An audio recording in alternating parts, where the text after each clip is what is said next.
आज हम बात करेंगे दंगल टीवी का मोस्ट पॉपुलर शो इश्क जुनूनी, जो कि 26 जनवरी 2026 में शुरू हुआ। इश्क जुनूनी अब 168 से ज्यादा एपिसोड पूरे कर चुका है। इसमें मेन फीमेल कैरेक्टर है अंजलि शर्मा, जो कि रूहानी का किरदार निभा रही है, और मेन मेल कैरेक्टर है अभिषेक सिंह पठानिया, जो कि गुरु के किरदार में नजर आ रहे हैं। अगर आपको लगता है कि प्यार हमेशा खूबसूरत होता है, तो इश्क जुनूनी की कहानी आपको सोचने पर मजबूर कर देगी, जहाँ गुरु और रूहानी की जिंदगी एक दूसरे से बिल्कुल अलग है। क्योंकि यहाँ प्यार की शुरुआत मोहब्बत से नहीं बल्कि नफरत, बदले और मजबूरी से होती है। और पता है, साल 2012 में कलर्स टीवी पर एक और इसी से मिलते जुलते नाम का मशहूर सीरियल आया था, जिसका नाम मधुबाला एक इश्क एक जुनून था, जिसमें डी सेना और दृष्टि धामी ने काम किया था। खैर छोड़ो, मेन पॉइंट पर आते हैं। कहानी है रूहानी और गुरु की। रूहानी एक समझदार और अपने पैरों पर खड़ी होने वाली लड़की है, जो डॉक्टर बनने का सपना देखती है। दूसरी तरफ गुरु एक ऐसे परिवार से आता है जिसकी जिंदगी में ताकत, दुश्मनी और पुराने हिसाब किताब की कोई कमी नहीं है। दोनों की दुनिया बिल्कुल अलग है, लेकिन किस्मत दोनों को एक दूसरे के सामने ला खड़ा कर देती है। कहानी में एक ऐसा मोड़ आता है जब गुरु और रूहानी के बीच दुश्मनी पैदा हो जाती है। रूहानी के परिवार से जुड़ी एक घटना के कारण गुरु के खिलाफ उसके मन में गुस्सा भर जाता है। रूहानी उससे दूर रहना चाहती है, लेकिन किस्मत को कुछ और ही मंजूर होता है। प्रॉब्लम से ऐसी बनती है कि दोनों को शादी के रिश्ते में बंधना पड़ता है, लेकिन यहाँ कोई आम शादी नहीं होती। एक तरफ रूहानी के दिल में गुरु के लिए गुस्सा और बदले की भावना है, और वही दूसरी तरफ गुरु भी अपनी जिद और जुनून से पीछे हटने को तैयार नहीं होता है। लेकिन दिलों में अब भी प्यार की जगह दुश्मनी है। शादी के बाद दोनों के बीच लगातार टकराव देखने को मिलता है। कभी गुरु अपनी जिद पर अड़ जाता है, तो कभी रूहानी उसके सामने मजबूती से खड़ी हो जाती है। लेकिन कहते हैं ना, साथ रहते रहते सबसे बड़ी नफरत भी कभी कभी प्यार में बदलने लगती है। यही कुछ गुरु और रूहानी के साथ भी होने लगता है। धीरे धीरे गुरु को एहसास होने लगता है कि रूहानी उसके लिए सिर्फ एक जिम्मेदारी या मजबूरी नहीं है, वहाँ उसके लिए खास बन चुकी है। वही रूहानी भी गुरु के दूसरे पहलू को देखना शुरू कर देती है। जिस इंसान को वहाँ सिर्फ अपना दुश्मन समझती थी, उसी के लिए उसके दिल में धीरे धीरे चिंता और भावनाएं पैदा हो जाती है। लेकिन उनकी कहानी इतनी आसान भी नहीं है। परिवार के लोग, पुराने राज और रिश्तों के बीच आने वाली गलतफहमियां दोनों को बार बार अलग करने की कोशिश करती है। एक तरफ गुरु का परिवार है, तो दूसरी तरफ रूहानी की अपनी जिंदगी और उसके सपने। और फिर कहानी में एक और बड़ा मोड़ आता है। रूहानी अपने भाई की वजह से परेशान होती है और अपनी जिंदगी में आगे बढ़ने का फैसला करती है। गुरु को लगता है कि रूहानी उससे दूर जा रही है। यही से गुरु का प्यार उसके लिए और भी ज्यादा गहरा हो जाता है। एक समय ऐसा आता है जब रूहानी गुरु से दूर जाने की कोशिश करती है, लेकिन गुरु उसे खोने के ख्याल से ही टूटने लगता है। बाद में एक लेटर और गलतफहमी की वजह से दोनों के रिश्ते में बड़ा तूफान आ जाता है। गुरु को लगता है कि रूहानी इस रिश्ते को खत्म करना चाहती है, लेकिन असली सच्चाई कुछ और ही होती है। रूहानी को भी धीरे धीरे शक होने लगा कि किसी ने उसके बीच गलतफहमी पैदा करने की कोशिश की है। वह सच्चाई जानने की कोशिश करती है और शक की सुई परिवार के कुछ लोगों की तरफ जाती है। अब सवाल सिर्फ यही नहीं है कि गुरु और रूहानी एक दूसरे से प्यार करते हैं या नहीं। सवाल यहाँ है कि उनके प्यार के बीच आखिर कौन दीवार बनकर खड़ा है, और क्या दोनों अपने रिश्ते को बचा पाएंगे।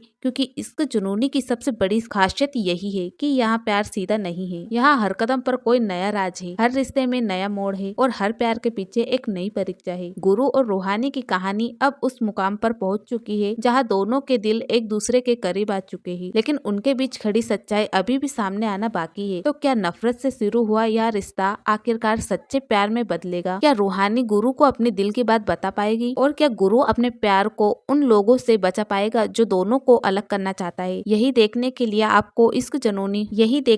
आपको देखना होगा इश्क जुनूनी, क्योंकि इस कहानी में इश्क भी है और उस इश्क का जुनून भी। और गाइस, आपको वीडियो अच्छी लगी हो तो लाइक करें, शेयर करें और चैनल को सब्सक्राइब करना ना भूलें। मिलते हैं नेक्स्ट वीडियो में, तब तक के लिए bye bye. Thank you for watching video.